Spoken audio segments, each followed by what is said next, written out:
Continuando con los lunes literarios, esta noche vamos a desarrollar una actividad en torno a la figura y obra de Blanca Varela.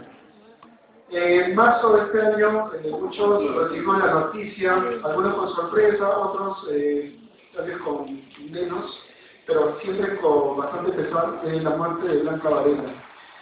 De inmediato, los homenajes, tributos y retrospectivas se presentaron.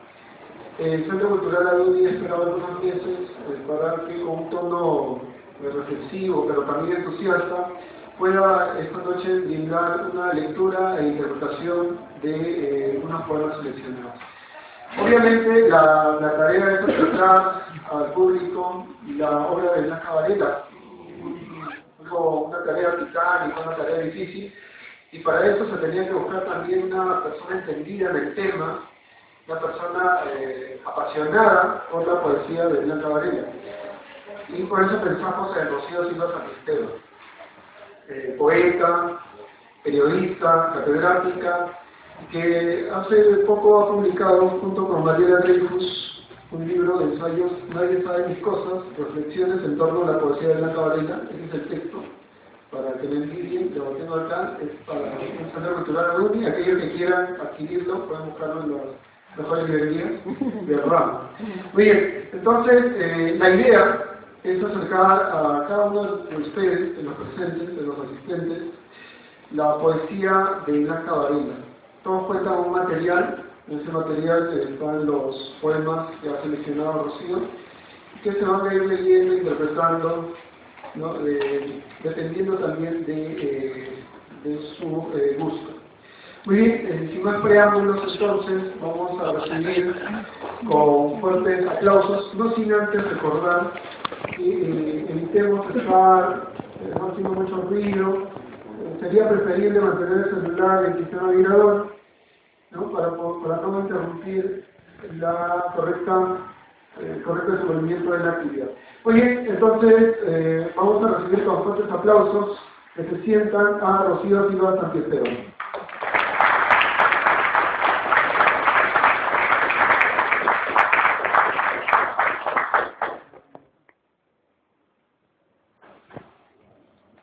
Buenas noches a todos. Bueno, para mí es, como siempre, un honor hablar sobre la poesía de Blanca Varela. Y bueno, quisiera agradecer al Centro Cultural Aduni por la invitación, en especial a Blanca Temoso. Yo, bueno, lo que he pensado hacer ahora es, a propósito de la vida de Blanca Varela, ir comentando poco a poco los poemas, ¿no? Entonces, para eso yo había planteado, digamos, una cronología un poco larga, con algunas fotografías que nos muestran un poco la historia personal de esta poeta, y yo quise vincularla también con su producción intelectual, no solamente con su producción artística, sino también con su participación, digamos, como una intelectual peruana, ¿no? Como una de las primeras mujeres que en los años 50 estudió en la universidad y se acercó, digamos, al mundo de las letras de una manera desafiante, y no solo como adhesión a alguien, sino con un protagonismo propio, ¿no? Entonces, no sé cómo...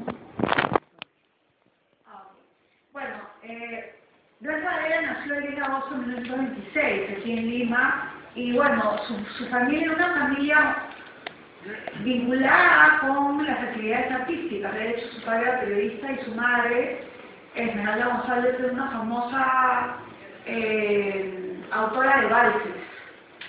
Esto, por supuesto, influyó mucho en la, digamos, capacidad, entre los vínculos de esta niña, que estuvo criada desde muy joven en el mundo de la radio, porque su madre y una tía formaban un dúo y ellos participaban mucho en el mundo de la radio. Entonces, Blanca participó también de estas actividades junto con su padre de periodismo, ¿no?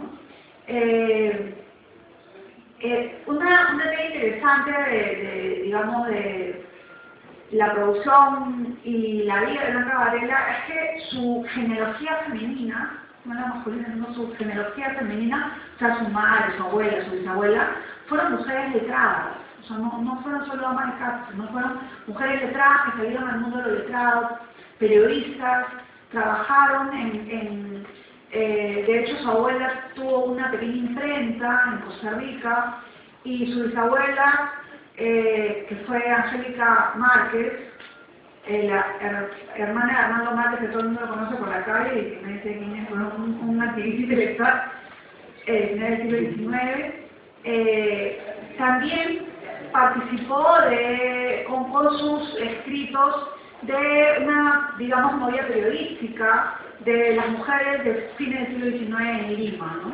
Entonces, ella, digamos, tenía una rama familiar muy vinculada con el mundo de las letras, de parte materna, lo cual es raro, porque normalmente las mujeres se dedican a su casa. Bueno, digo, sobre todo en esa época más que ahora, ¿no? Ahora ya no. Entonces, no, todavía no. Ella ingresa a la Universidad de San Marcos a los 16 años, lo cual también es bastante precoz, ¿no? O sea, bueno, San Marcos en ese entonces era más fácil ingresar que ahora. Y, sí, bueno, casi prácticamente de matriculado, ¿no? Los exámenes eran diferentes, era completamente diferente. Y bueno, había muy pocas mujeres en la universidad. Ella entra a estudiar letras y sus compañeros de estudio coincidió, ¿no?, que en ese momento sus compañeros de estudio fueron también otros grandes autores, como Javier Soloburen, Jorge Eduardo Ellinson y sobre todo Sebastián Salazar Bondy. Sebastián Salazar Bondy, que es un intelectual hoy día injustamente olvidado, el autor de Lima lo Horrible, y autor de numerosos poemas, obras de teatro, etc., fue muy importante para su época porque fue uno de los que planteó una serie de ideas sobre cómo ver el Perú, cómo entender el Perú desde las letras, desde la formación universitaria, cómo entender Lima, ¿no? Y por eso escribió ese famoso texto Lima lo Horrible, que en el fondo, como dice el mismo Sebastián Salazar Bondy, no es sino una especie de reclamo de amor a una Lima que cada vez se volvía más difícil de analizar, ¿no? Y de alguna u otra manera Salazar Bondy como que recogió esta nueva Lima, aunque en una perspectiva de la modernidad, que eso es algo que me gustaría plantear también en un poema, lo vamos a ver más adelante. Bueno, entonces Blanca Varela participa junto con estos otros intelectuales de la famosa generación del 50 del Perú, la generación literaria de 1950, a la que también pertenece, aunque más tardíamente, Mario Vargas Llosa y Julio Ramón Ribeiro, entre otros autores, ¿no? Sí, no. Bueno, ahí justo la vemos así, muy graciosa ella, con su cigarrillo, cuando todavía era como bastante así, usar más, o por el estilo. En una fiesta en el año 40 y tantos, y en ese entonces, pues entonces, ella empieza a frecuentar a una famosa peña, pero es que las peñas entonces no son como las de ahora. Bueno, ahora hay unas peñas tampoco, pero digamos, era una especie de tertulia literaria donde además de conversar, discutir, también se podía bailar y se tomaba, supongo que alcohol, etcétera. Y esta peña, la peña Pancho Fierro, estaba como dirigida por Celia y Elisa Bustamante. Celia Bustamante era la primera esposa de José María Herrera. Entonces es a partir de la peña Pancho Fierro, de este espacio donde se exhibía además arte popular, lo cual era sumamente raro en esa época de 1950. O sea, el arte en esa época era como el arte, digamos, la alta cultura, y el arte popular era como artesanía, no le tenía mucha consideración. Pero las hermanas Bustamante eran, digamos, curadoras de arte y ellas habían trabajado en Andahuaylas, en Ayacucho, etcétera, y habían recogido mucho arte popular y lo exhibían. Y bueno, también estaba Ardeas que presentaba a todos estos, digamos, jóvenes limeños que no conocían el mundo sino más allá de su barrio de Santa Beatriz, este otro mundo que es el mundo andino, ¿no? Y entonces esa relación que tiene Blanca Varela con Ardeas es una relación muy importante que va a marcar no solamente su poesía, sino también su vida, ¿no? En el año 40, otra personalidad importante con quien ella toma contacto es un intelectual anterior, un poeta, uno de los mejores poetas peruanos que se llama Emilio Adolfo Westphalen. Emilio Adolfo Westphalen en esa época apenas había publicado digamos, unos 3 libros, o algo por el estilo, pero ya se había hecho famoso entre los jóvenes, porque tenía una poesía muy marcada por el surrealismo, y era una poesía como muy loca. Entonces los jóvenes de los años 50 estaban muy entusiasmados con Westphalen. Entonces esas dos personalidades fueron las que marcaron de alguna u otra manera el rumbo poético de Varela, Ardeas y Westphalen. Acuérdense que Ardeas también escribió poesía, ¿no? Tiene algunos poemas bastante impresionantes como La Oda de Ye, por ejemplo, bueno, entre otros, ¿no? Bueno, y también con este grupo de jóvenes ella participaba en una serie de actividades, y ahí es que conoce al pintor Fernando de Cislo, que en esa época todavía no pintaba tanto, sino que estudiaba arquitectura en la UNI. Pero claro, pues porque cuando uno termina el colegio, termina la universidad y se le va a decir a su padre, quiero ser pintor, termina con una cara de que están mal de la cabeza. Entonces hay que tener mucha ocasión, digamos, para lanzarse de frente a la pintura, pero de todas maneras es interesante porque yo creo que la arquitectura y la ingeniería fueron dos elementos que han marcado mucho la pintura de Cislo, ¿no? Y de hecho, la presencia de Cislo en la vida de Varela fue súper importante, pero no solamente súper importante porque se casó con él, se divorció, se volvió a casar, un amor bastante fuerte, sino sobre todo también porque junto con él formaba parte de una especie de grupo latinoamericano muy interesado en las actividades literarias. Entonces, Blanca Varela junto con Fernando de Cislo hacen pues lo que querían hacer todos los jóvenes desde los años, desde finales del siglo XIX hasta los años 60, ¿no? Ir a París, porque hasta mi Vallejo se libró de querer ir a París. O sea, París era la meca, ¿no? La ciudad de luz, el espacio donde se suponía que estaban todos los intelectuales, en las calles, en los cafés, donde se respiraba cultura, o algo por el estilo. Pero París, el París de Vallejo ya no es el París de Blanca Varela, porque Blanca Varela llega a París después de la Segunda Guerra Mundial. O sea, es una ciudad destruida por los nazis, una ciudad golpeada y un país que había sido muy removido por la guerra y que estaba despertando a una conciencia crítica completamente diferente, que fue la que, digamos, lideró Jean-Paul Sartre y Simone de Beauvoir, que fue la corriente existencialista. Entonces, cuando Varela y Cislo se casan, porque me imagino que la doña Serafina debe haber sido muy tradicional, y luego parten en barco, se van en un barco, se van en tercera, no viajan así como el Titanic, no, se van en un barco así de tercera, apachurrados, días de días viajando en el mar, y finalmente lo que querían hacer era, bueno, básicamente Cislo era situarse como pintor, ¿no? Que eso era, digamos, lo más importante para él. Y entonces es en París donde conocen, en primer lugar, a Octavio Paz.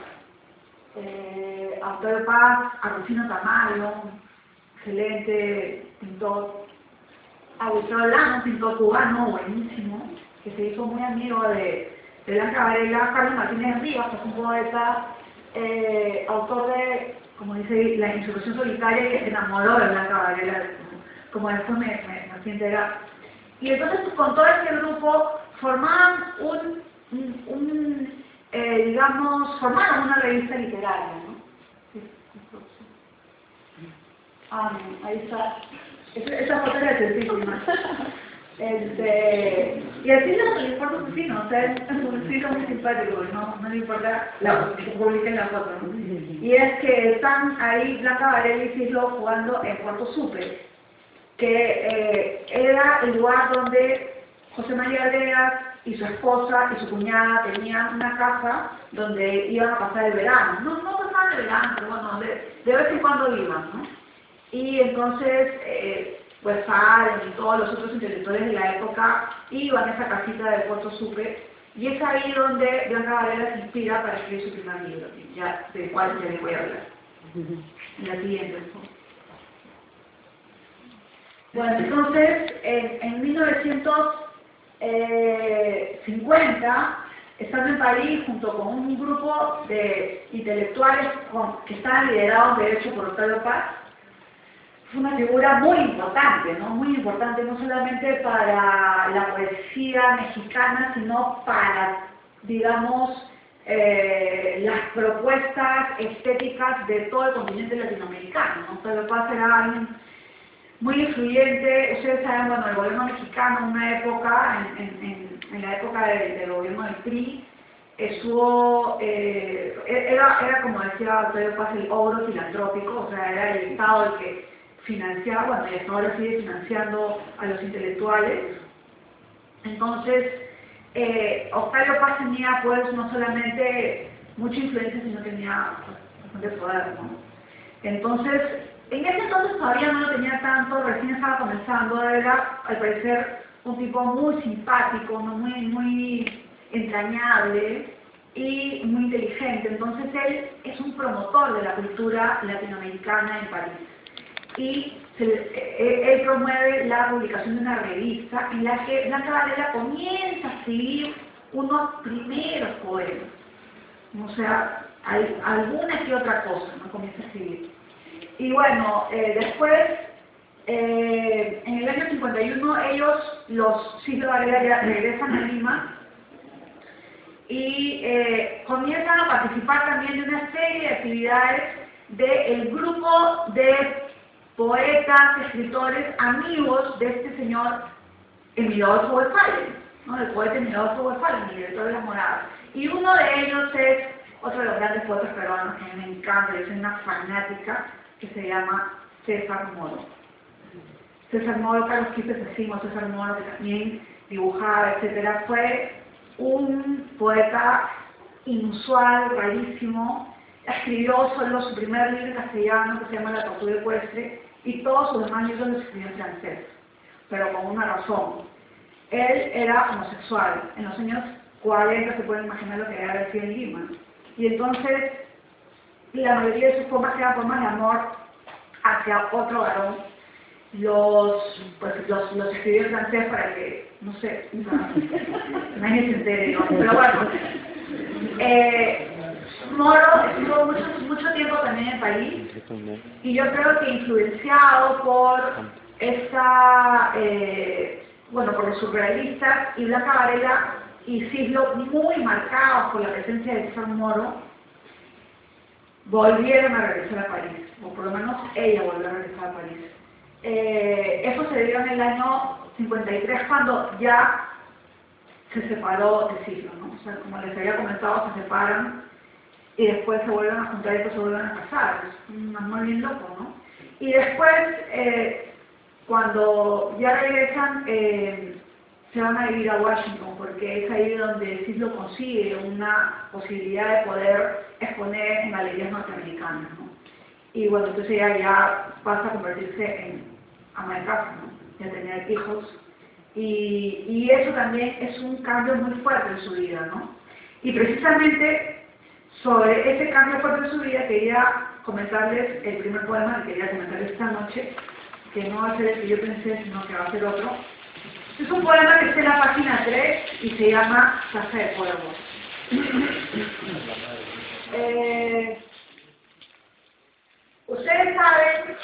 Ustedes saben el dicho, ¿no es cierto?, de los cuervos y los ojos. Cría cuervos y te sacarán los ojos. Es un famoso dicho, ¿no? Cría cuervos y te sacarán los ojos. Eso significa que si crías a alguien malcriado, literalmente malcriado, en el futuro puede ser que mejore contigo, ¿no? Y entonces ella, a propósito de este dicho, escribe sobre esta casa de cuervos. ¿Pero cuál es la casa de cuervos? Es el cuerpo materno. Entonces, uno de los, digamos, momentos fuertes en la vida de Varela es bien interesante, es la maternidad. Como la maternidad es lo que le da a ella como una concepción diferente de su propia corporalidad. Los primeros poemas de Blanca Varela, que están agrupados bajo el título Ese cuerpo existe, publicados en el año 1959 en la Universidad Veracruzana, en México, por supuesto bajo la influencia de Octavio Paz. Estos poemas tenían un yo poético neutro. Ella tenía todo su grupo de pares que eran varones, ¿no? Javier Sologuren, Eyerson, Pablo Guevara, en fin, otros poetas que habían pasado por la Universidad de San Marcos o algunos por la Universidad Católica. Y entonces ella comienza a escribir una serie de poemas con un yo masculino, como el mismo poema que se llama Puerto Sucre, que es el primer poema que ella, digamos, pone en el frontis de su libro, ¿no? Entonces es un poema raro, no neutro, y más bien con este poema de la página 3, Casa de Cuervos, es que ella asume una corporalidad femenina, lo cual es algo también bastante inusual y complejo para una poeta de los años 50, ¿no? En que había una manera de escribir poesía que era universal, y esa manera de escribir poesía que era universal estaba centrada en el yo poético masculino.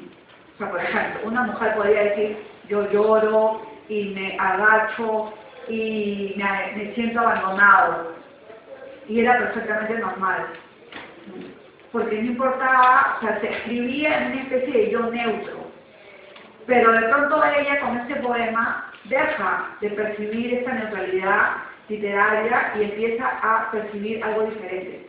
Y entonces comienza con esta descripción del cuerpo materno como el cuerpo que bota algo así como un rencor hacia el mundo, ¿no? Que lo dice en algún momento, ¿no? Comienza porque te alimenté con esta realidad mal cocida por tantas y tan pobres flores del mal, por este absurdo vuelo a ras de pantano, ego, te absolvo de mí, laberinto, hijo mío, ¿no? Te absolvo de mí, o sea que te doy la posibilidad de perdón de que haya salido de mi cuerpo. Y esa es una de las partes más fuertes del poema, ¿no? Después dice, no es tuya la culpa, ni mía, pobre pequeño mío, del que hice este impecable retrato forzando la oscuridad del día, párpados de miel y la mejilla constelada, cerrada a cualquier roce. Y escuchen esto. Y la hermosísima distancia de tu cuerpo, tu náusea es mía. La heredaste como heredan los peces la asfixia, y el color de tus ojos es también el color de mi ceguera. Bueno, entonces, digamos, todo este poema está hablando sobre el tema de la madre que le deja al hijo no las posibilidades de la vida, sino más bien la náusea, y eso es absolutamente existencialista, recuerden a Jean-Paul Sartre, La náusea, esa famosa novela, y también todo este conjunto de males, ¿no? La asfixia, como el miedo, ¿no? O sea, que vivir es algo que da pánico, pero es una herencia materna, ¿no? Es como, esa es, bueno, mi interpretación. Pero lo más interesante del poema es el final del poema. No tenemos tiempo para leerlo todo. Algunos sí voy a leerlo todo, pero es un poco largo. Y termina este poema así, ¿no? Y tú mirándome como si no me conocieras, marchándote, como se va la luz del mundo, sin promesas. Y otra vez este trago, este prado de negro fuego abandonado, otra vez esta casa vacía que es mi cuerpo a donde no has de volver. Bueno, entonces es esta imagen de la madre como un espacio vaciado por este hijo, y lamentablemente el hijo que no va a regresar nunca más al cuerpo materno, ¿no?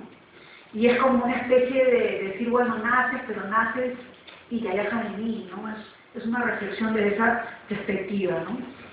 Como verán, es una poesía que está muy marcada por estas dos tendencias del surrealismo, lo pictórico y el existencialismo. Es una poesía libre, libérrima, no tiene pautas, digamos, de rima, ni de...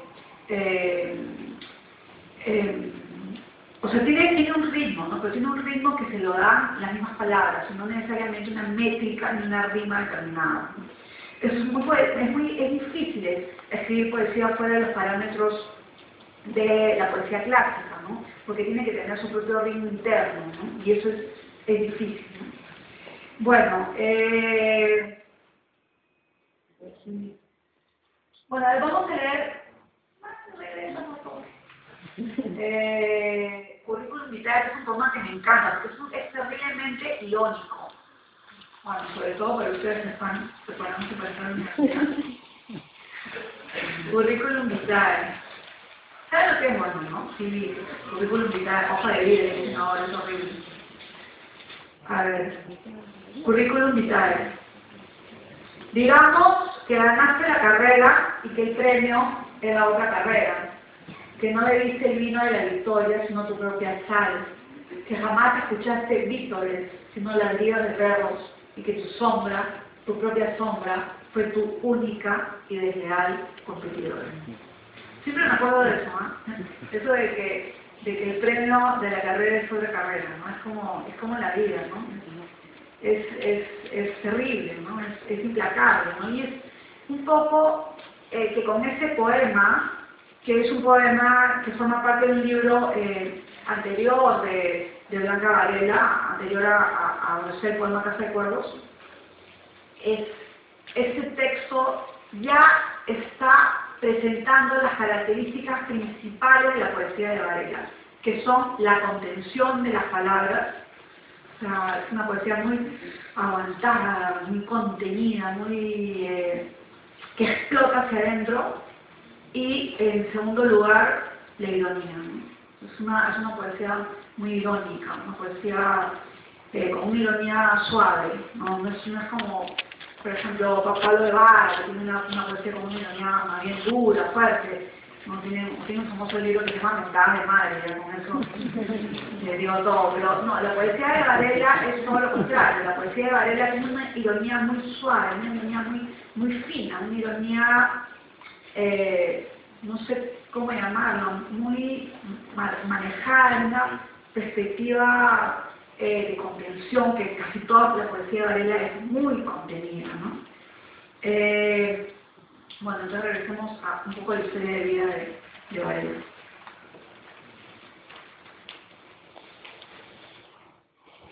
Y antes, por favor, ya, sí, esperen después. Bueno, entonces, vuelve a regresar a Lima con Siglo y se vuelve a casar con Siglo, esa cosa rara. Y Siglo pues, también ¿no? Porque Siglo está vivo aún.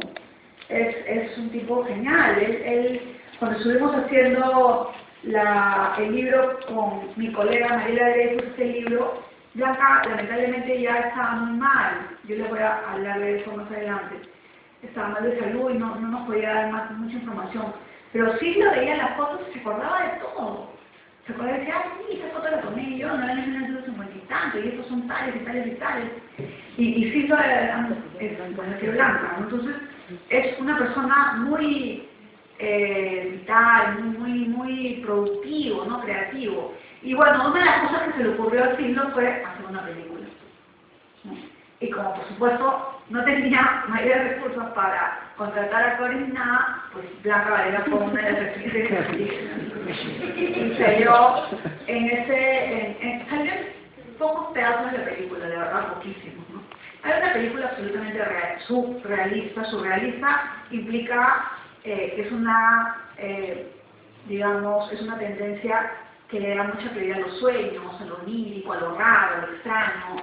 No tenía una estructura normal, sino una estructura que pasaban cosas en esta película y de pronto están en un lugar y de pronto están en otro.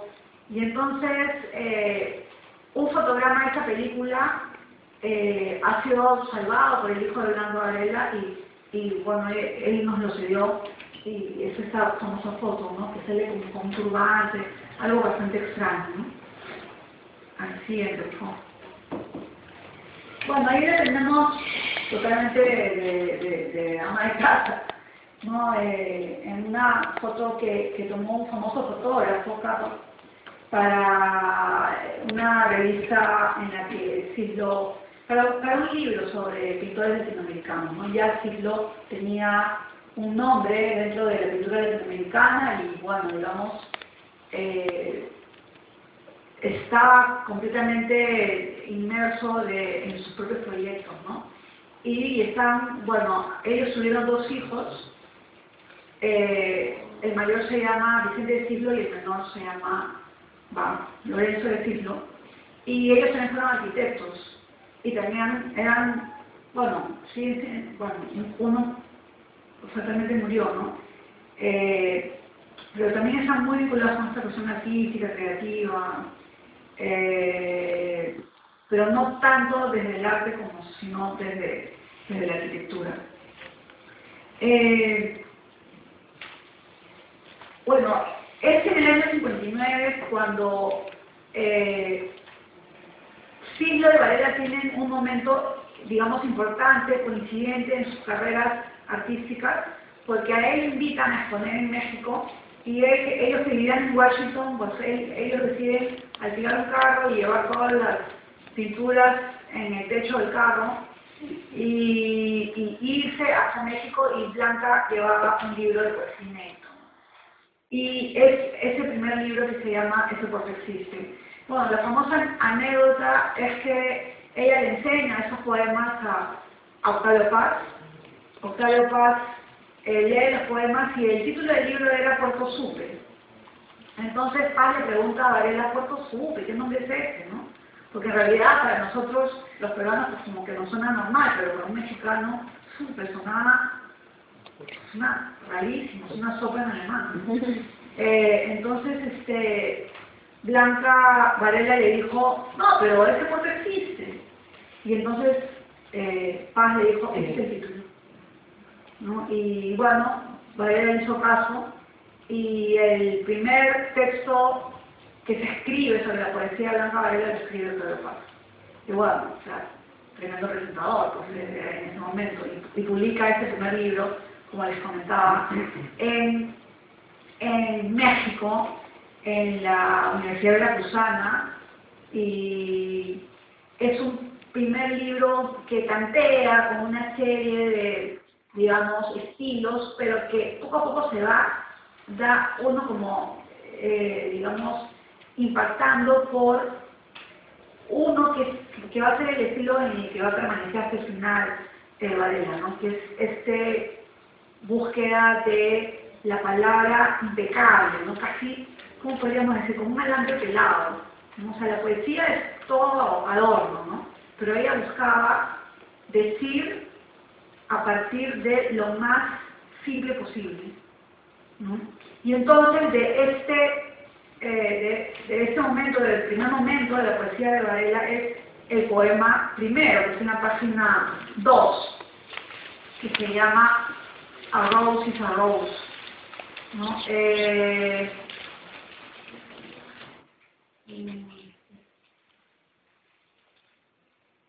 Miren, es chiquitito, es muy chiquito. Miren, en los años 20, en París, Gertrude Stein y otros autores de la generación perdida, como Hemingway, entre otros, buscaban, o Henry Miller, buscaban como jugar mucho con las palabras, y precisamente Gertrude Stein escribe un famoso poema que es una rosa, es una rosa, es una rosa, es una rosa, es una rosa, es una rosa. Nada más, ¿no? Y bueno, en inglés es a rose, a rose, a rose, a rose. Que después me cantas una canción con ese poema, pero en realidad es de Gertrude Stein. Entonces, Blanca Varela toma esa idea, ¿no? De como A es igual a A es igual a A es igual a A es igual a A, ¿no? Es como una repetición un poco absurda, pero para hablar mal de las rosas en la poesía. Porque odiaba todo lo que tenía que ver con este tema de la floritura poética, ¿no? Que está muy vinculado con un tipo de poesía marcadamente menor, que es la poesía femenina en el peor sentido del término, porque hay poesía femenina en el mejor sentido del término, y esta sería como el peor sentido del término. Por supuesto que supongo que eso tiene que ver también con malas poetas y con críticos más bien ideológicamente marcados por el machismo. Bueno, entonces Blanca escribe este poema chiquitito, ¿no? Inmóvil, devora luz, se abre obscenamente roja. Es la detestable perfección del efímero. Infecta la poesía con su arcaico perfume. ¿No? O sea, es un poema cortísimo. Ella empieza a describir esa rosa. Fíjense todos los elementos que realmente se van a apartar de la poética de Varela. Y lo que dice es, esta rosa obscenamente roja. Y realmente la poesía de Varela es más bien ploma, no sé cómo llamarlo. Son unos colores minimalistas, es minimalista, es una búsqueda de minimalismo, ¿no? Que lo logra al final con uno de sus últimos libros que se llama Concierto Animal. Pero es este primer poema en el que juega con eso, ¿no? Y bueno, para mala suerte de ella, increíble, pero para mala suerte de ella, cuando se publica su obra poética completa, lo primero que le ponen en la carátula es nada.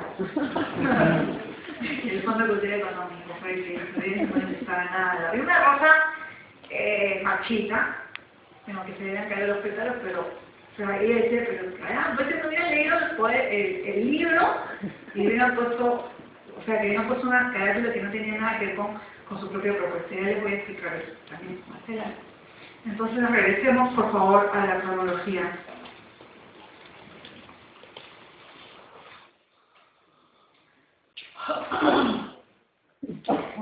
Siguiente, por favor.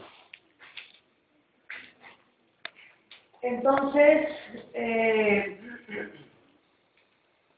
en los años 60, es en esta época en que ellos viven por aquí, por allá en Washington, en España, en todos lados, y nace su segundo hijo, ¿no? Lorenzo, y a Lorenzo le escribe un poema muy cortito que se llama Fútbol. No está. No lo busquen, que no está. Esto es para que ustedes vayan y lo busquen en algún libro o en internet. No, pero no sé si, creo que no, incluso lo que llaman incluido acá. Es un poema muy...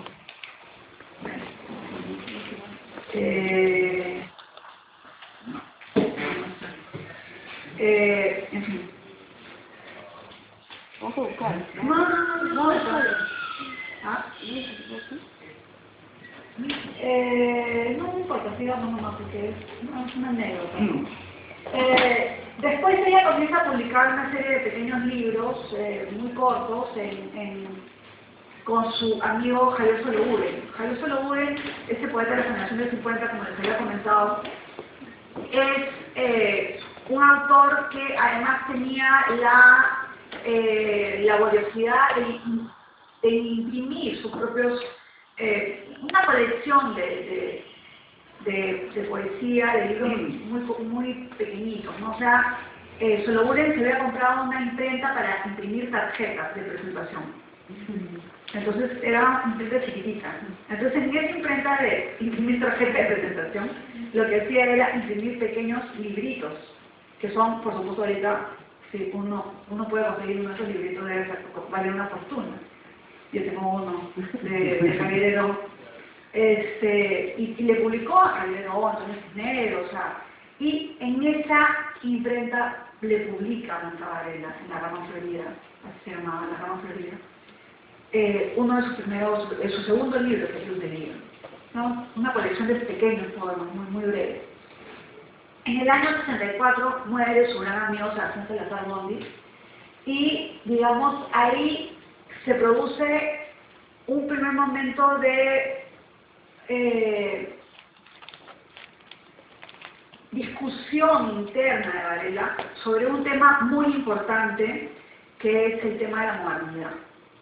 Y generalmente cuando se habla de los poetas, digamos, al margen de algunos poetas evidentemente políticos, como Vallejo, como Alejandro Romaldo, se piensa que estos poetas estaban como alejados del mundo del ruido y como que escriben una serie de elementos que tienen, más bien que están vinculados con el amor y la felicidad y la paz, y eso es totalmente falso, ¿no?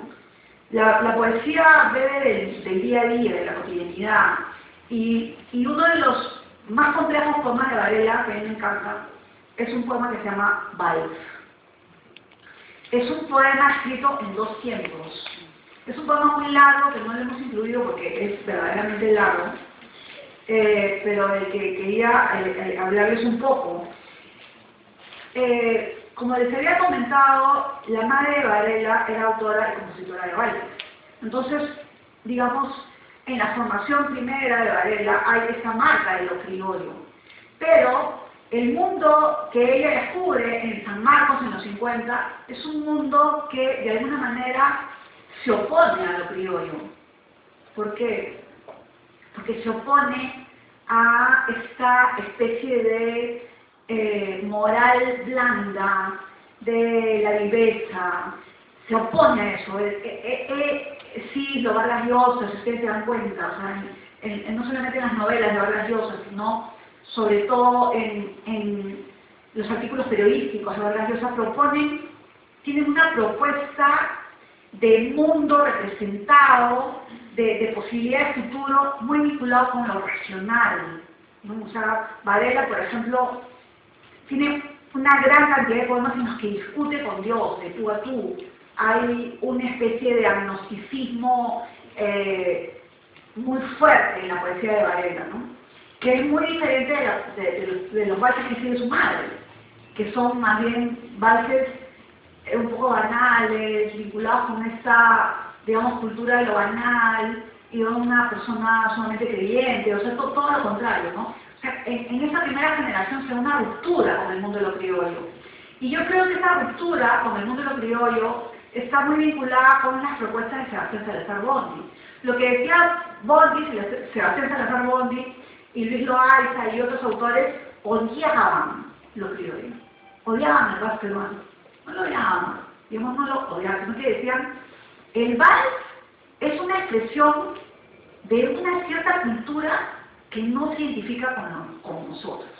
Entonces, Sebastián Salazar Bondy reivindicaba otras músicas. Me hubiera encantado estar de escuchar a Elena Pauper, me imagino. Pero, o sea, la idea de las letras me parecían forzadas. Las letras siempre de la mujer que se va, ¿no? Maldita, víbora, desgraciada. Es una letra, es un leitmotiv que está no solamente en los valses, sino también en los tangos y en las rancheras, ¿no? Que es muy característico de la música latinoamericana y, bueno, de cierta música europea y mediterránea. Y ellos como que están rigurosamente atentos a una nueva manera de ser artísticamente desde lo europeo. Entonces tenían como una idea de lo racional, de otro tipo de música, de la cultura, de ir más allá de ese planteamiento de lo criollo. Y entonces, en este poema Vals, se da precisamente la discusión entre esos mundos, entre lo criollo y lo racional. Entonces, el poema está dividido en 2 partes. Una primera parte se utiliza como esa jerga del vals. y está ubicado en una ciudad, y esa ciudad es la ciudad lejana, que se ha dejado, perdón, que se ha abandonado, y es Lima.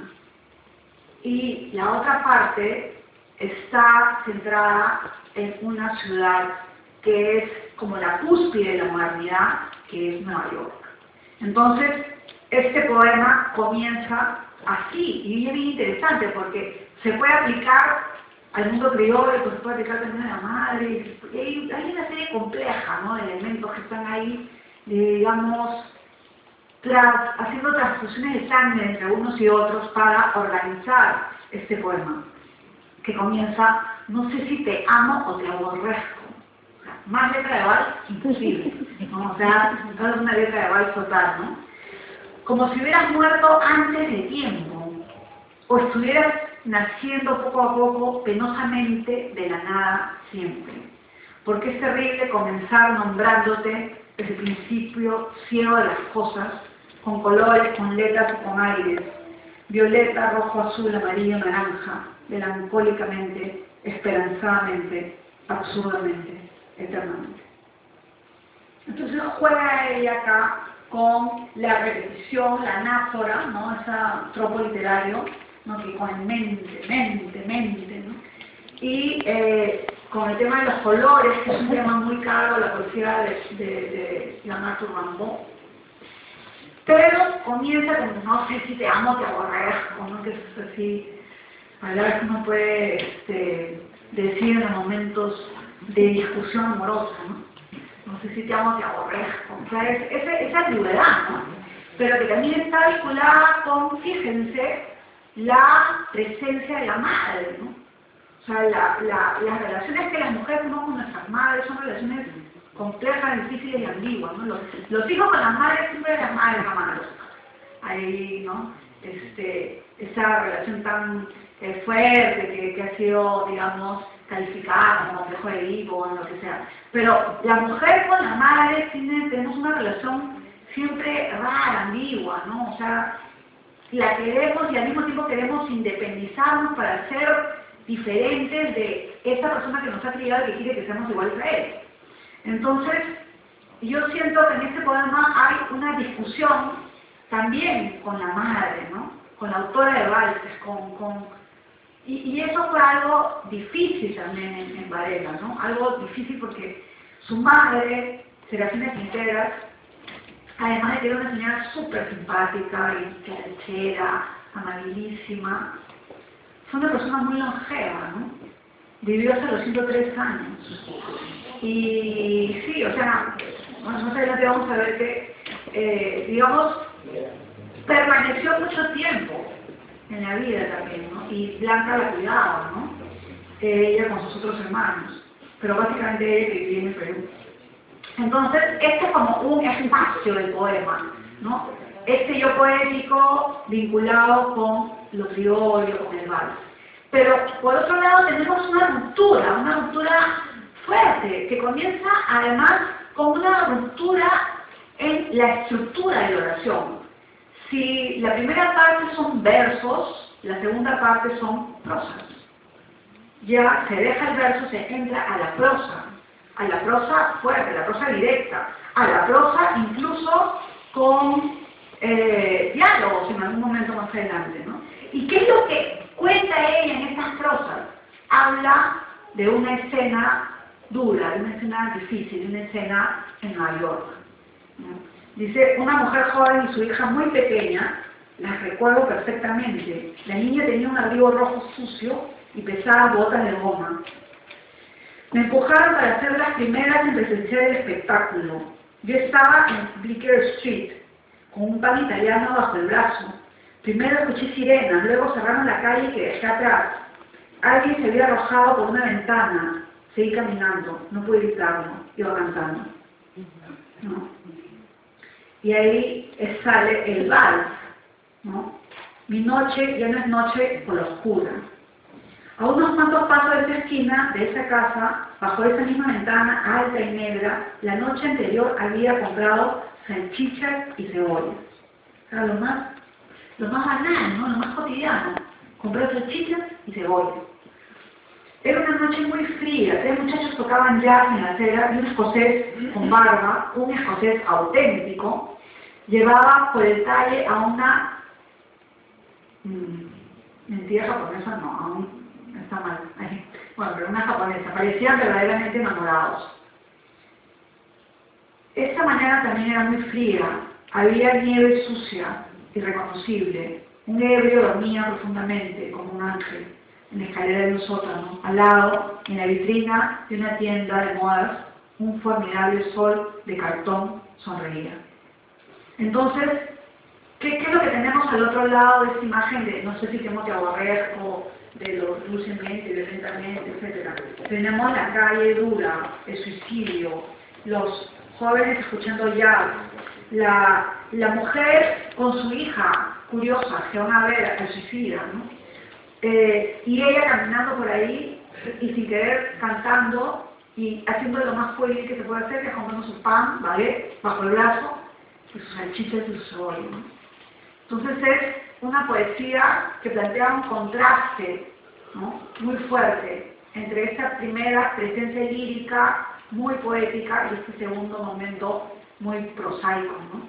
Y bueno, el poema es muy largo y no lo vamos a revisar todo, pero todo el poema está en este contrapunto, ¿no? En este contrapunto. Y lo que a mí me parece, o sea, mi hipótesis sobre el análisis de este texto es que hay un sujeto fragmentado en esta propuesta, digamos, poética, ¿no? O sea, es una persona que quiere ser de un lado, pero que no puede dejar de ser del otro.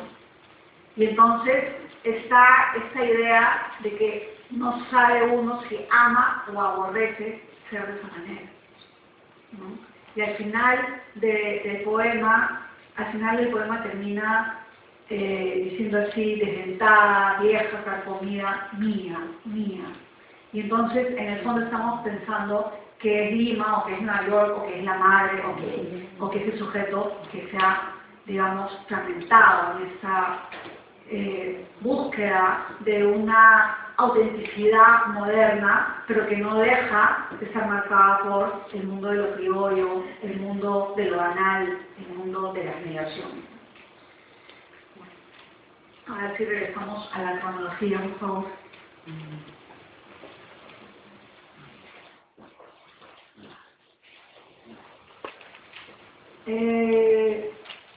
Sí, bueno, en el año 69 se produce el lamentable suicidio de José María Arguedas.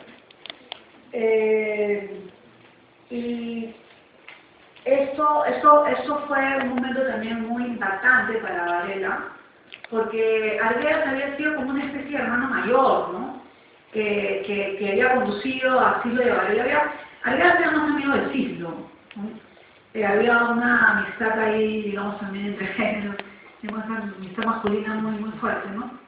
Y Varela era muy jovencita, ¿no? Era mucho menor que, por supuesto, la esposa de Arguedas, que era María Carrera. Y entonces, digamos, la imagen que tiene de ese autor no solamente es a partir de ese vínculo de los días en la playa o lo que sea, sino sobre todo de su manera de haberles enseñado el Perú. Un Perú que ellos no entendían, ¿no? Un Perú quechua, un Perú que conocía a Arguedas perfectamente a partir de sus vivencias, de su manera de entender el mundo desde el antiguo, ¿no? Y eso fue un golpe, bueno, fue un golpe muy fuerte para muchos, ¿no? En el año 69, el suicidio de Arguedas fue muy impresionante, pero ¿saben por qué? Sobre todo porque Arguedas había previsto su suicidio. En el libro El zorro de arriba y el zorro de abajo, las primeras, digamos, es un libro también bien loco, así como el poema de Varela, es un libro que está como dividido en dos partes, ¿no? Tiene una parte que es historia de Chimbote, de Loco Mucada, de una serie de personajes muy extraños, este mundo nuevo que surge en Chimbote. Para Arguedas Chimbote era la metáfora del Nuevo Perú, bueno, ahora de Lima, ¿no? Que es el espacio donde se encuentran la Sierra con la costa, pero a su vez, en el zorro de arriba y el zorro de abajo, también hay una parte más personal, y son los diarios de Arguedas. Y Arguedas dice, bueno, comienza contando en el primer diario cómo se intentó suicidar por una primera vez. Y al final, el último diario de Arguedas prácticamente como que plantea el tema de su muerte y generalmente los ejemplares de Zorro de Arriba y Zorro de Abajo vienen con la famosa carta que le escribió a sus alumnos de la Universidad Agraria en el que pide exactamente cómo quiere que sea su entierro, ¿no? Que sea Máximo Damián, él prácticamente dice quiénes son los que van a dar los discursos, ¿no? Entonces uno se pone a pensar que en realidad, en el fondo, el suicidio de Arguedas también fue parte de su obra, ¿no? De alguna manera, ¿no? Le pone un punto final fatal, terrible a la misma obra de Arguedas. Entonces eso fue muy impactante para todos los intelectuales en ese momento cuando se produce esta muerte. Nada más que Arguedas se suicida en su oficina en la universidad. Y bueno, para mi mala suerte de él, agoniza como 3 días, ¿no? Entonces fue muy chocante, ¿no? Y eso a Blanca Varela le impactó mucho y se quedó mucho tiempo en silencio. Ella publica ahí un libro que es Palabras para un canto, se lo dedica a él en Luz de Día. Y después, en los años 70, publica Más y otras cuantas confesiones en el 72 y Cantos Villanos en el 78 y del 78 al 93, por próximo, deja de escribir. No deja de escribir, deja de publicar, ¿no?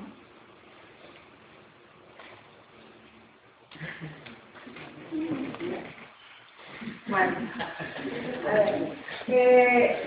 ahí ustedes están viendo un autógrafo, una carta autógrafa de Blanca Varela, ¿no? Es una carta que le escribió a mi colega Mariela Greco, con quien hicimos el libro.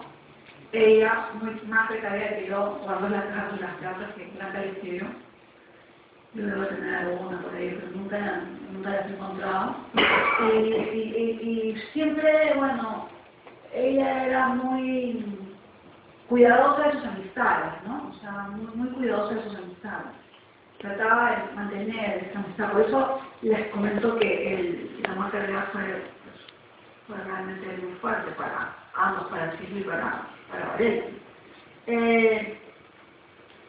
Ella entonces empieza a trabajar en el Fondo de Cultura Económica y el Fondo en el año 86, como les comenté, le publica toda su obra reunida bajo el título de Canto Villano. Y es ahí donde pone la famosa carátula con la flor deshojada.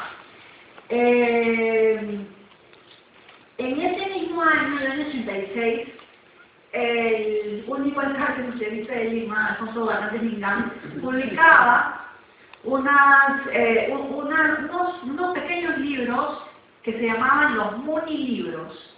Y en los Munilibros, los libros de la municipalidad, que eran pequeñitos, chiquitos y muy baratos, publicó una antología de poesía de Blanca Varela que fue seleccionada por su amigo Javier Solobure y que titularon Camino a Babel. Es a partir de ese año que la poesía de Varela se hace más conocida. Porque hasta el año 86, yo me acuerdo cuando yo estudiaba en la universidad, por el año 80, y yo quería leer a Varela, que era súper difícil conseguir la poesía de Varela.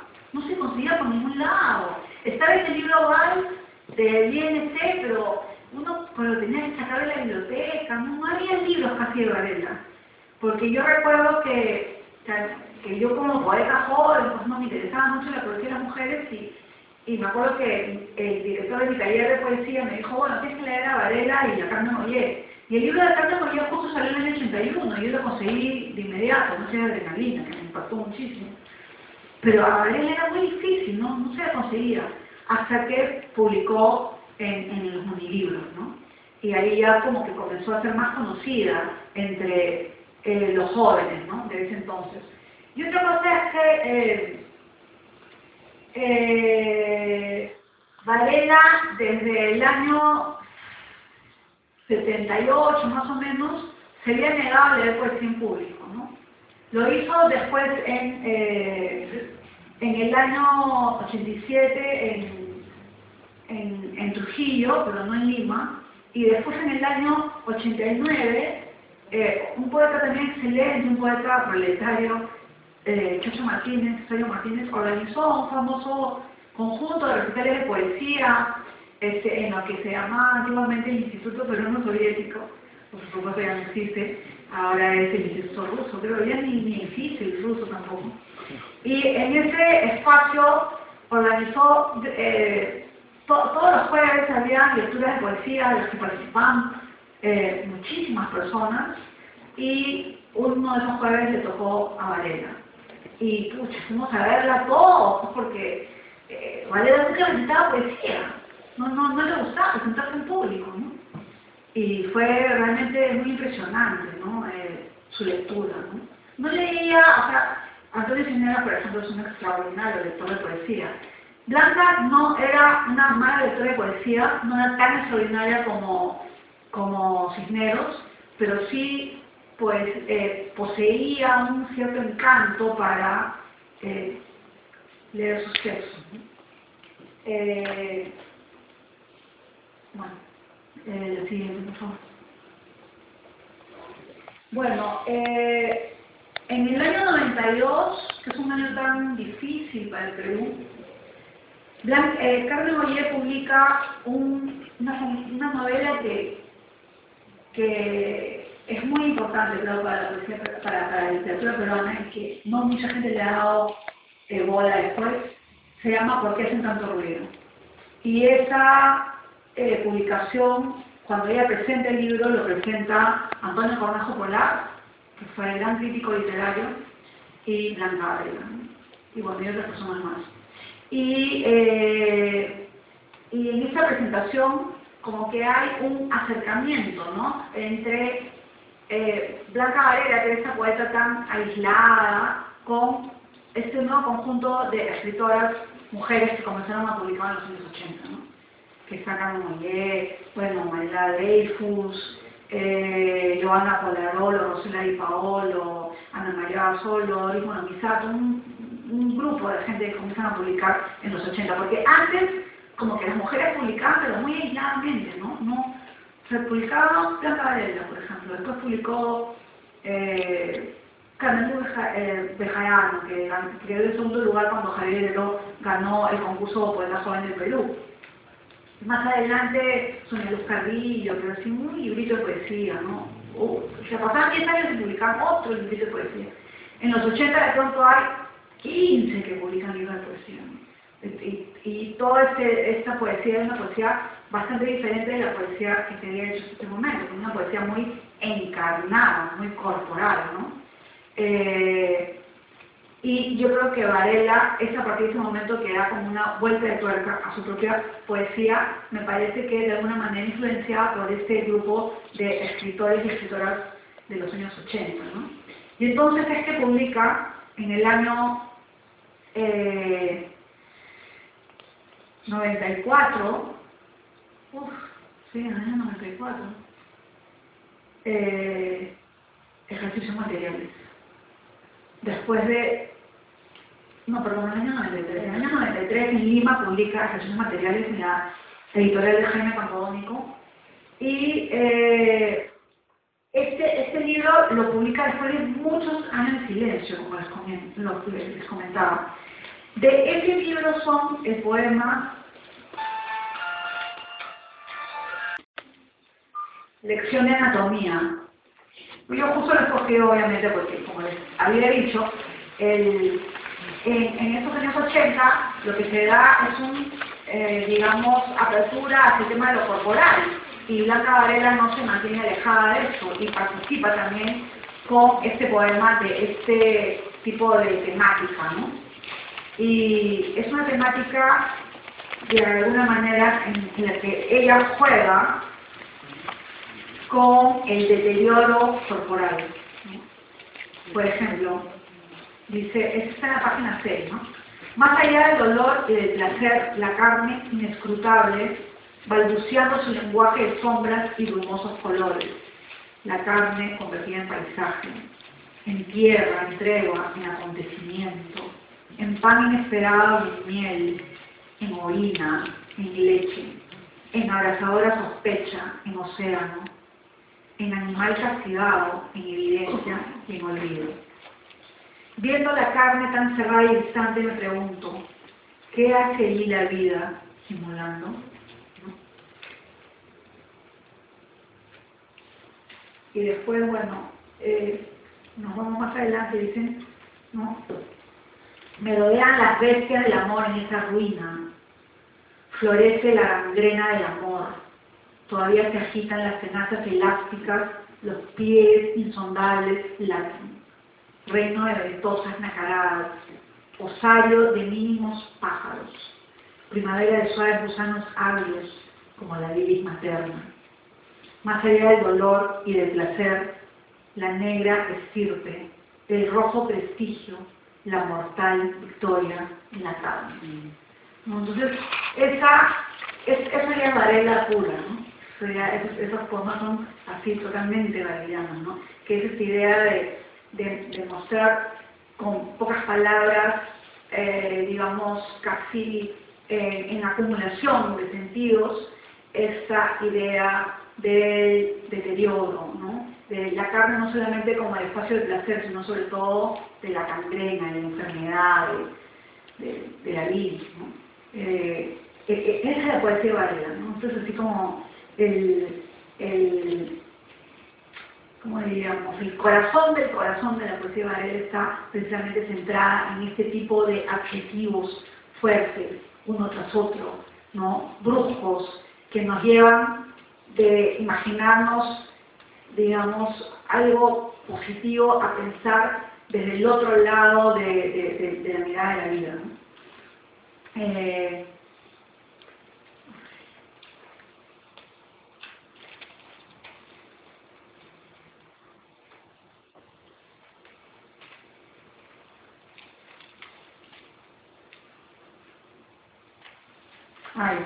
Escena final, porque creo que escena final también es solamente un fragmento, ¿ah? Sí, un fragmento. Pero escena final también forma parte de ejercicios materiales, ¿no? Que está en la página 4. Y fíjense, ¿no? O sea, definitivamente es el tema que está ahí dándole vuelta a ella misma. Y que es el tema de, como diría el filósofo rumano Emil Cioran, este cadáver en potencia que somos todos, ¿no? O sea, nacemos para morir. Okay. He dejado la puerta entreabierta. Soy un animal que no se resigna a morir. La eternidad en la oscura bisagra que cede, un pequeño ruido en la noche de la carne. Soy la isla que avanza sostenidamente por la muerte, o una ciudad ferozmente cercada por la vida. O tal vez no soy nada, solo el insomnio y la brillante indiferencia de los astros. Desierto destino, inexorable el sol de los vivos se levanta, reconozco esa puerta, no hay otra, hielo primaveral y una espina de sangre. Entonces, esos son también los clásicos elementos de la poesía vareliana y precisamente esta idea de soy un animal que no se resigna a morir. Y entonces precisamente como animales que no nos resignamos a morir, animales racionales que lo único que tenemos para la eternidad es el lenguaje y la escritura, ¿no? La escritura como la huella de la vida, Varela persiste e insiste en mantenerse por lo menos en ese espacio de mínima trascendencia, ¿no? Bueno, regresemos por favor al...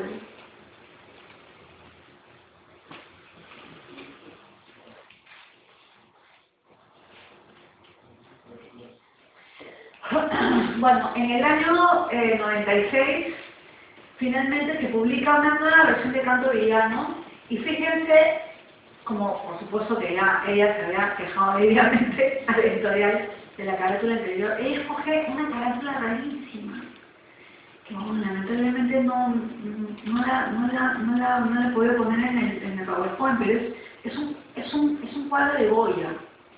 Es un cuadro de Goya que se llama Perro semihundido en la arena. Y es como una ola, pero no es una ola, es una ola de arena. Es una cabecita de un perrito que está como hundiéndose en esa ola de arena, ¿no? Y todo ese cuadro está en marrones, grises, negros, colores así, como muy neutrales, ¿no? Es una cosa extraña, pero ella, que era la esposa de un pintor, además de un pintor lleno de colores, o sea, uno de los colores, podríamos hablar del fucsia Siglo, porque Siglo utiliza todos esos colores fuertes, muy deudores también de la costa, ¿no? Todos esos cuadros de Siglo se llaman Paracas 1, Paracas 2. Entonces, en este conjunto digamos, de luz, de fuerza, la preferencia de Blanca es por pintores y por colores de tonos neutros, así grises, marrones, como les comento. Ella escoge este cuadro de Goya, ¿no? Y yo siempre le preguntaba, ¿y por qué Blanca, no? ¿Por qué ese perrito se está hundiendo, no? O sea, es como uno se ve ahí, ¿no? Uno ve como el poeta que se está hundiendo en la arena, que ni siquiera es agua, uno no se puede salvar. O sea, se va a morir asfixiado finalmente. Y es como tan vulnerable, ¿no? Es un cuadro esto de Goya, de la serie negra de Goya, ¿no? Y eso es lo que ella me decía, pero es que yo me siento como este perrito ahí, como vulnerable, como que la poesía es más grande que yo. Es tan fuerte y poderoso, ¿no? Bueno, entonces, ese mismo año, lamentablemente, en el año 96, en un accidente de aviación, en un accidente aterrizando en el aeropuerto de Arequipa, que estaba yendo Lorenzo de Siglo para una exposición de su padre, él estaba haciendo la curaduría, estaba llevando los cuadros en el avión. Bueno, el avión se estrella contra la pista y mueren todos los pasajeros. Y muere Lorenzo de Siglo, ¿no? Y muere relativamente joven, un hombre que tendría pues, unos 36 años, 35 años. Y esto fue un dolor muy fuerte para Varela, ¿no? Ahora, ella era como su poesía, ella era muy contenida, ¿no? Entonces eso te explotaba hacia adentro, pues, como el escopento, ¿no? Y entonces cuando se produjo la muerte de Lorenzo, que era como el hijo más creativo, más loco, había vivido en la India, o sea, había como que estaba más conectado pues, con la creatividad de los padres. Blanca Varela, la madre, se mantiene así como contenida, ¿no? O sea, como que aguante el llanto, digamos, o sea, supongo que debe haber llorado, pero digo, ese dolor como que lo mantiene ahí, y más bien Siglo lo explaya a más no poder. Tanto así, que yo recuerdo una carátula de Somos, en la que Siglo, hay una leyenda que dice algo así como la muerte siempre va a ser un escándalo, y toda la entrevista es sobre la muerte de su hijo. Entonces, por supuesto, eso para Varela me pareció terrible. ¿Cómo había salido él a los 4 años a hablar de la muerte de su hijo, ¿no? Porque ella era completamente diferente. O sea, él es expansivo, ¿no? Y ella más bien es contenida, ¿no? Y bueno, lamentablemente, después de 2 años, yo creo que un poco por esa contención, Blanca sufrió una embolia cerebral que le hizo perder el habla durante un tiempo. Después estuvo en un tratamiento y la recuperó. Y a partir del año 98, más o menos, 97, comienza con un deterioro muy lento, ¿no? en ella, que lamentablemente se hizo como más presente a partir del año 2006, cuando ya ella no podía hablar. O sea, este problema que había tenido le había afectado precisamente la zona del habla, ¿no? Y justamente es una situación bastante, digamos, fuerte, porque para una persona tan expresiva, no era una persona que hablara mucho, no hablaba mucho en el cabello, pero era una persona que trabajaba con el lenguaje, ¿no? Y entonces, a pesar de que ella se había, digamos, había superado ese primer momento, después poco a poco comienza a perder el habla y después ya no sabemos si la razón, si la conciencia, o sea, simplemente estaba callada todo el tiempo callada, y después ya tuvo otra serie de problemas, en fin, Parkinson, bueno, en fin. Y bueno, lamentablemente, claro, es a partir de ese momento en que ella empieza a deteriorarse, ¿no? A partir de la muerte de Lorenzo. Siguiente, por favor. Bueno, esa es una de las últimas fotos de Varela, ¿no? Con su hijo, Vicente el mayor, el que sobrevivió, y su última nieta, ¿no? Y es raro porque es justo a partir de ese año comienza a tener reconocimiento internacional, ¿no? A partir de su participación de la residencia de estudiantes en Madrid, ¿no? En Madrid hay un espacio en la Universidad Complutense en que se invita a un poeta para que viva, digamos, un semestre dando charlas, conferencias, participando de talleres, y eso se llama poeta en residencia. Y a ella le invitan a estar 4 meses en Madrid como poeta en residencia. Y ahí participar en una serie de charlas, etcétera, y su poesía se hace más conocida en España y rebota, pues, ¿no? Como lamentablemente estamos totalmente a expensas del mercado editorial del español, para que alguien sea más o menos conocido en otras zonas de América Latina, pues como que tiene que rebotar en Madrid, ¿no? Y entonces su poesía comienza a ser publicada, primero en la editorial de textos, y ella escribe después de la muerte de Lorenzo un libro muy hermoso, muy corto, muy intenso, que se llama Concierto Animal.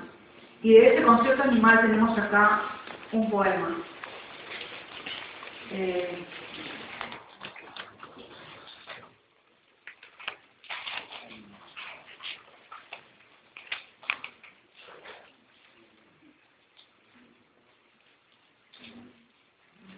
Está en la página 5. Se llama La muerte se escribe sola.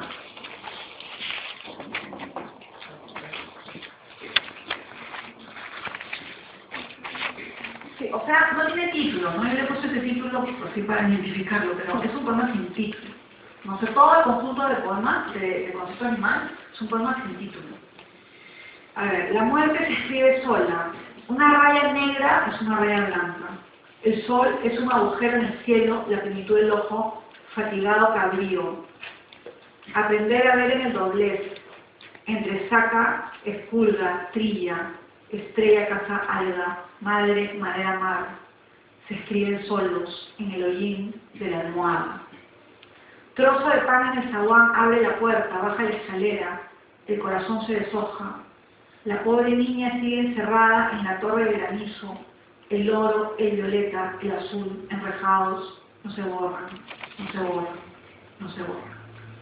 Pero bueno, o sea, el inicio del poema, que además es una especie de homenaje también a Vallejo, ¿no? Piedra negra sobre piedra blanca, está marcando precisamente eso, ¿no? Una raya negra es una raya blanca, o sea, que es la raya del... no sé, o sea, uno puede interpretar de la pista de aterrizaje, ¿no? Pero a su vez es la muerte, ¿no? Es, la raya blanca es la vida y la raya negra es lo que se va desapareciendo, ¿no? Y el sol es un agujero en el cielo, ¿no? Y ese ojo pleno, ¿no? Bueno, todo el libro es un libro lleno de imágenes vinculadas precisamente con la destrucción, con la muerte, con la soledad, con el abandono, ¿no?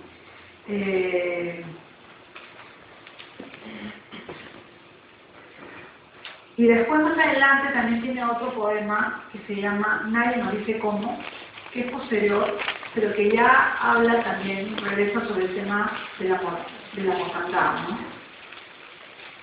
En la página 6.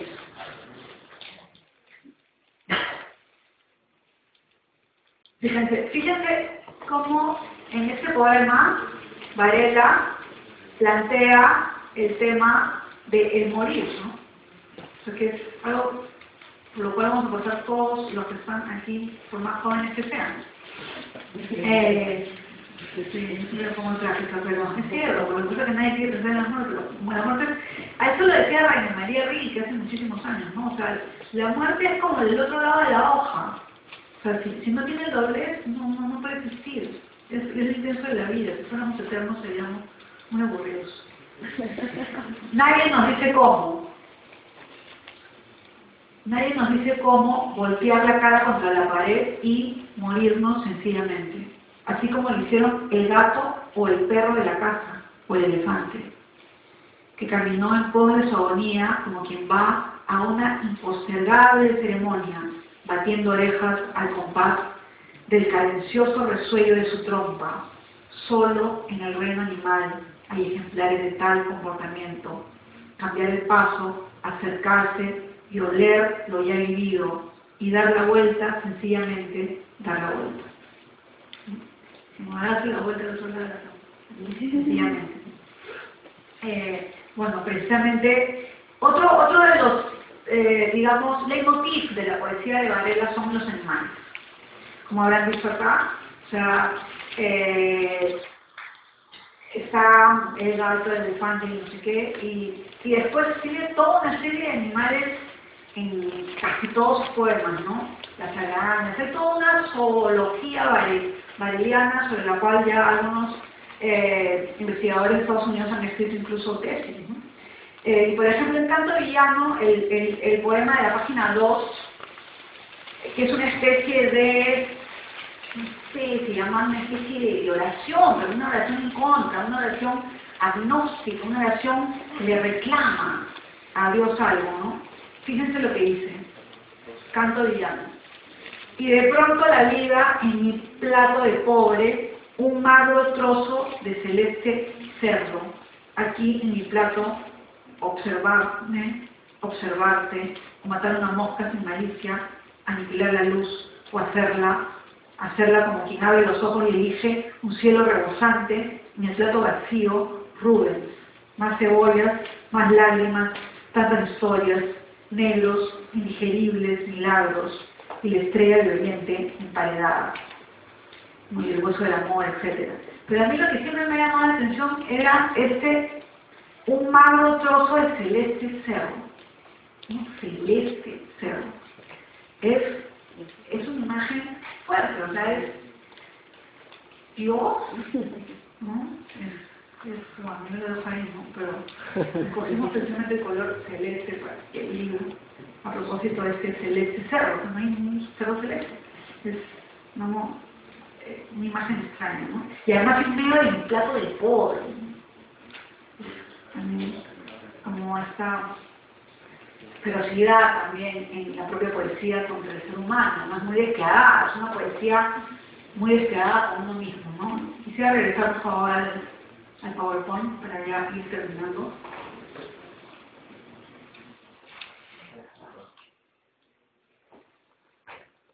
Y bueno, entonces, en el año 2001 es que gana el Premio Internacional Octavio Paz, ¿no? O sea que después de la muerte de Octavio Paz, que gana el Nobel, se crea una fundación, ¿no? Una fundación Paz, para, digamos, promover la cultura de literatura en América Latina, y se crea este premio que lo ganan varios, o sea, lo ha ganado Juan Gelman, grandes poetas latinoamericanos, y en esta ocasión lo gana Blanca Varela en el año 2001. Y ella viaja y lo recibe, el premio, ¿no?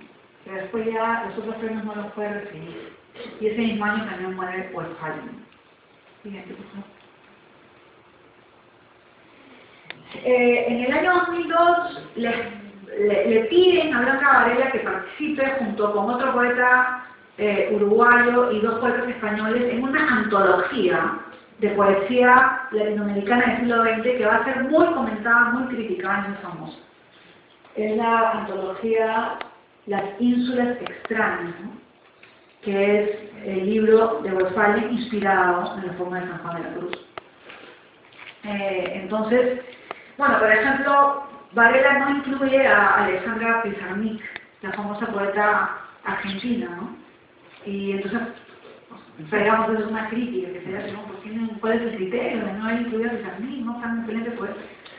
Y bueno, por supuesto que los españoles se quejan también de los que no fueron incluidos, y bueno, fue una antología que le trajo después muchos dolores de cabeza, ¿no? Hablando de Varela.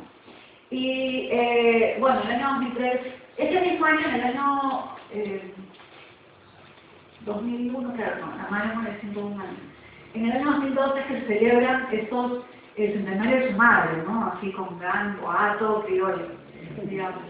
Y en el 2007, perdón, en el 2006 gana el Premio Nobel de Poesía que otorga la ciudad de Granada, pero ya ella no puede viajar, ya recibe el premio, ya viaja su hijo, ya no puede hacer viajes, menos en un avión encerrado 14 horas, no es imposible, ¿no? Y el año 2007 gana el famoso premio Reina Sofía de Poesía. Pues sí, es un premio muy importante y también bueno, de bastante cantidad de dinero, ¿no?